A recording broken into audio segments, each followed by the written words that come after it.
You are born into gold, not the kind of gold that warms you, the kind that watches you, weighs you, decides your worth before you speak your first word. It is 69 BC, Alexandria, Egypt. Your father is Ptolemy the 12th, pharaoh, king of kings, ruler of the most powerful kingdom left in the ancient world. And he is terrified, not of enemies, not of gods, of Rome. Rome is eating the world one country at a time. And your father's entire strategy for survival is to smile, send gifts, and pray they don't get hungry for Egypt. You grow up watching a king beg. You make a promise to yourself very early. You will never do that. You will burn the whole thing down first. You are 18 when your father dies and leaves you the throne. There is just one problem. His will also leaves it to your 10-year-old brother. His name is Ptolemy the 13th, and by the custom of your dynasty, the dynasty your ancestor built on the back of Alexander the Great's corpse, you must rule together. You must also, by tradition, marry him. He is 10, you are 18. This is considered normal. For 3 years, you are the one who actually rules. Your brother is a child playing with toys in the next room,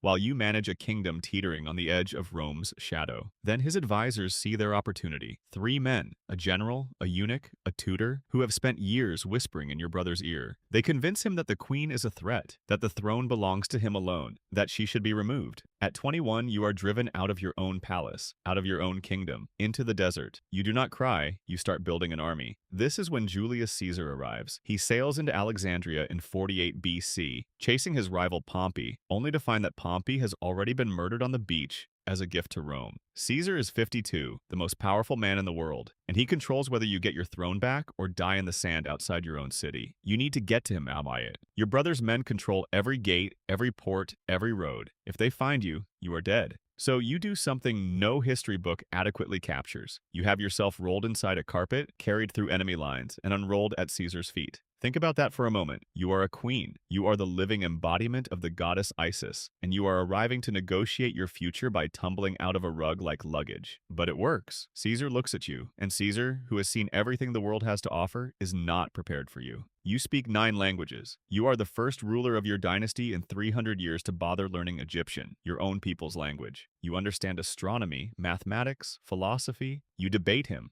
You make him laugh. By morning, you are allies. By the end of the week, you are more than that. Caesar defeats your brother's forces. Your brother drowns in the Nile trying to flee. You are restored to the throne. You are 21 years old. You have survived exile, civil war, and a carpet. You are queen again. You celebrate by having your surviving sister Arsinoe arrested and paraded through Rome in chains, because Arsinoe had also tried to take your throne during the chaos, and you are not the forgiving type. Then you give birth to Caesar's son. You name him Caesarion.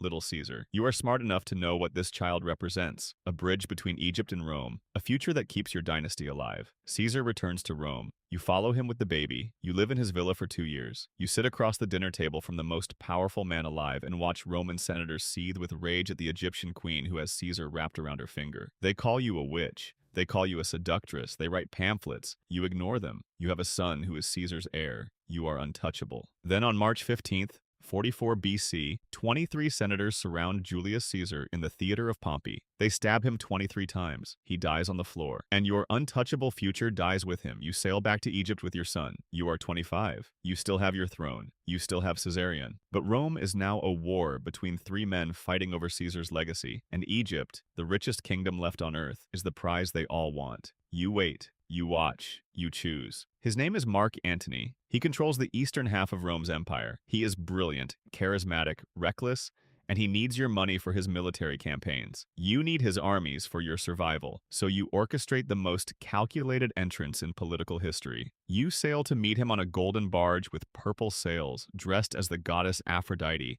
surrounded by servants dressed as cupids, perfume drifting onto the dock before your ship even arrives. The city empties to watch you come in. Antony sits alone at the feast he has prepared to receive you, because everyone else has gone to the waterfront to see you. You are 28. He is 41. He follows you back to Alexandria and does not leave for 4 months. You spend 10 years together, real years, not just political ones. He makes you laugh. You make him think. You have 3 children, twins, and then a son. He declares you Queen of Kings in a public ceremony that shocks Rome. He names Caesarion as Caesar's true heir, which means he is denying Octavian, Caesar's adopted son, the thing Octavian has built his entire identity around. Octavian goes to war, the Battle of Actium, 31 BC, your combined fleet against Rome's. You are there, your own ships in the battle. Then something happens. Your fleet turns and retreats. Whether it was a tactical decision, a misread signal, a mistake, historians have argued for 2,000 years. Antony sees your ships leaving. He follows you. The battle is lost. Rome calls it desertion. Rome says you ran. Rome says you are a coward and a witch who made their greatest general abandon his men for a woman. The story Rome tells becomes the story history remembers. You retreat to Alexandria. One by one, your allies defect to Octavian. Your armies melt away.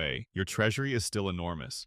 You lock yourself and your treasure inside your mausoleum and begin negotiating. You send messages to Octavian, offering him everything. Your wealth, your throne, your cooperation. Just let my children live. Then a false message reaches Antony. It says you are dead. Antony falls on his sword. His men carry him to you. He is still alive, barely. They hoist him through the window of your mausoleum because you will not open the doors. He dies in your arms. You hold the man you loved for 10 years as the blood leaves him, with the sound of Octavian's army at the gates. Octavian enters Alexandria. He comes to see you. He is 23 years old, cold as marble, and completely unmoved. You try everything. Tears, charm, logic, strategy. He smiles and says all the right things. He says you will be treated with dignity. He says your children will be safe. You almost believe him. Then a member of his staff takes pity on you and sends you a secret warning. Octavian is leaving for Rome in 3 days. He is taking you with him, not as a queen, as a trophy. You will be paraded through the streets of Rome in chains.